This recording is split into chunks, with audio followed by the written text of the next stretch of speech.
Good morning. Thank you for allowing me to present today. My name is Tony, Schlotman, and little background here. I have no financial disclosures.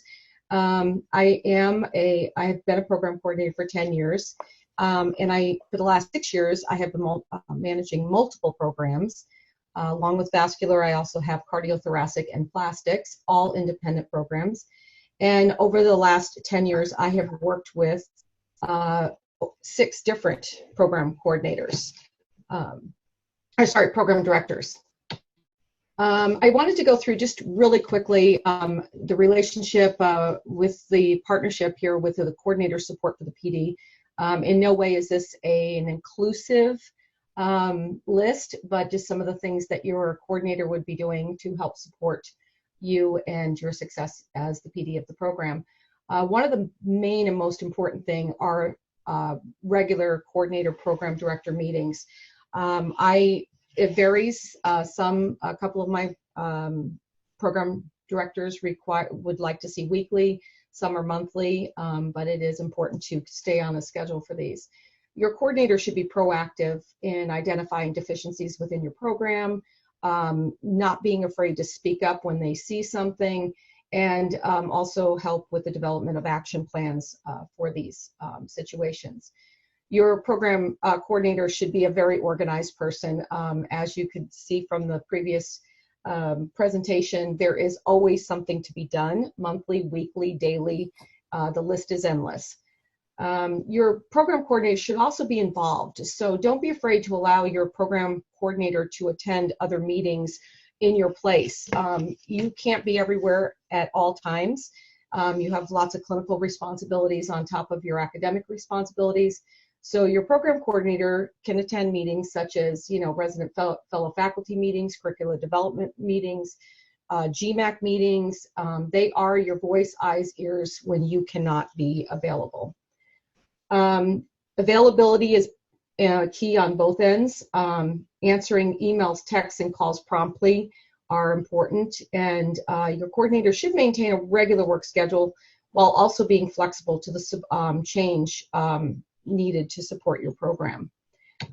Coordinator's main job is to help, support, advise, guide, and assist you. Your coordinator should be staying a step ahead, providing prompt information when requested, never waiting till the last minute, and preparing for those meetings, those weekly meetings. There should always be an agenda. Keeping reports and program documents current, and anticipating your next move and any questions that might pop up. It may sound like that's easy, but it's not always easy. And of course, staying informed, as well as the program director being informed on ACGME and GME institutional changes and so forth. Your coordinator should also be on track on these. Reading those ACGME journal that come in, or ACGME notifications, and attending any conferences and GME webinars is also helpful. And then for both the coordinator and the PD, flexible to change and open to it.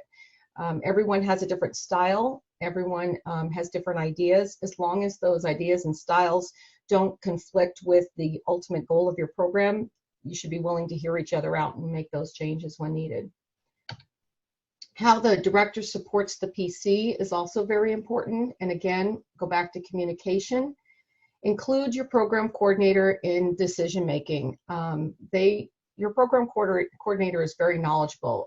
They are the eyes and ears of your program, and including them in decision making is key. Attend the meetings like I've talked previously, and helping to develop those action plans.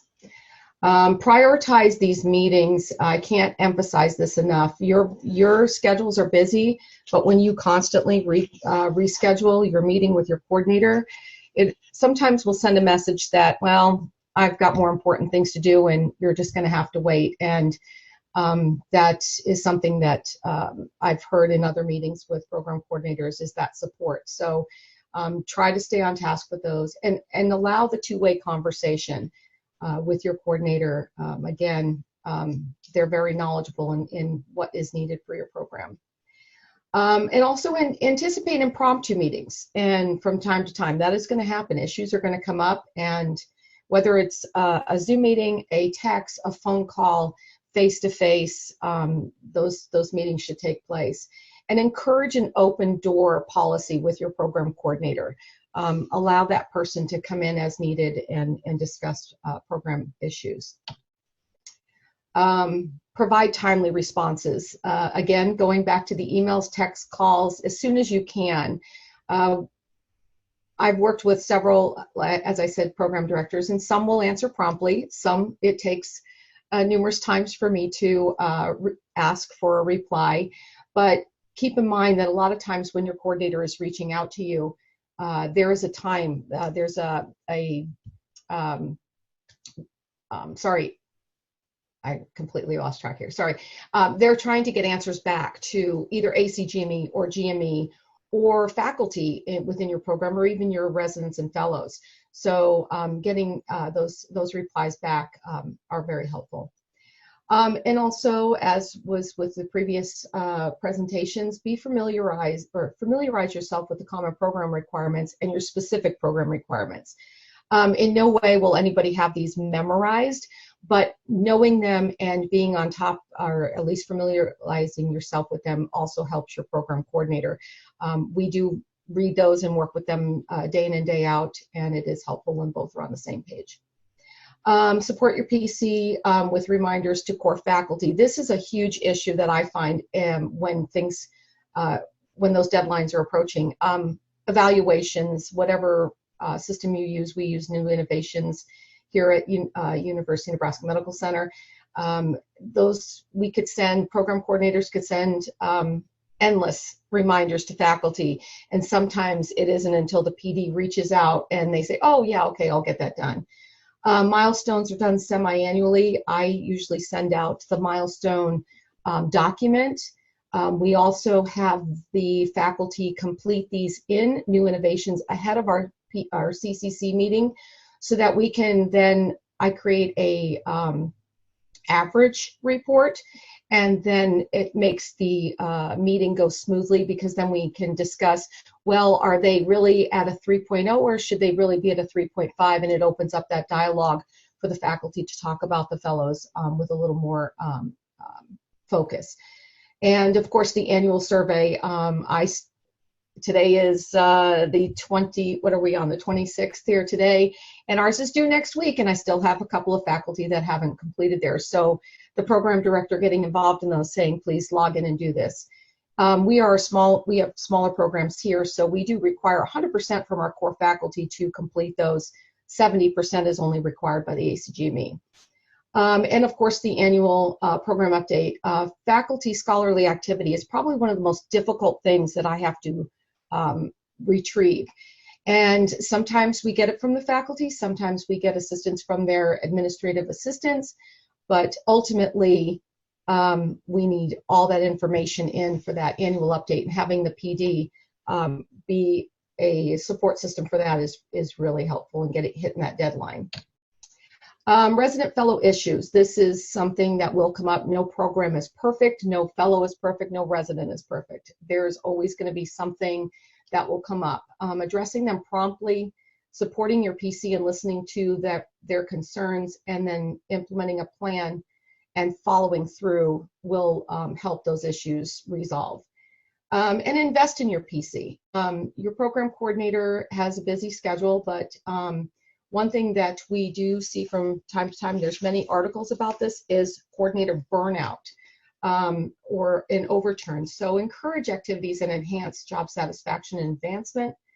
Provide the resource for that professional development. Financial support for conferences attendance. Tag Me certification is very important. That was one of the best things I ever did in my position, was to get that certification. It's not about memorizing and knowing everything. It's knowing where to find the resources to answer the questions for your program director and your program itself. Webinars, professional development, and so forth. Many coordinators, I've learned in attending these webinars and so forth, is that a lot of them have only been on their job 1 to 2 years, if you can believe that, nationally. Some are 5 years or less. Very few report being on the job more than 5 years, and even less more than 10 years. And if you are over 10 years, either you're very, very patient or you have a very strong support system. And in my case, I have a very strong support system. Our GME office is amazing. They invest in our PC wellness and hold regular meetings. They encourage professional development and so forth. And our program directors, all three of mine, do as well. And so support and encourage personal time away from the job. This is something coordinators will not do. And they feel, and I'm guilty of this, feel that we need to answer emails all the time, answer text messages, even if it's, 10 o'clock at night or 4 o'clock in the morning, because that's when you get up and you're heading to the hospital. But it is important to encourage that time off. And finally, it goes without saying, a simple thank you is all those two small words, but it's largely appreciated. Perfect. And with that, I thank you.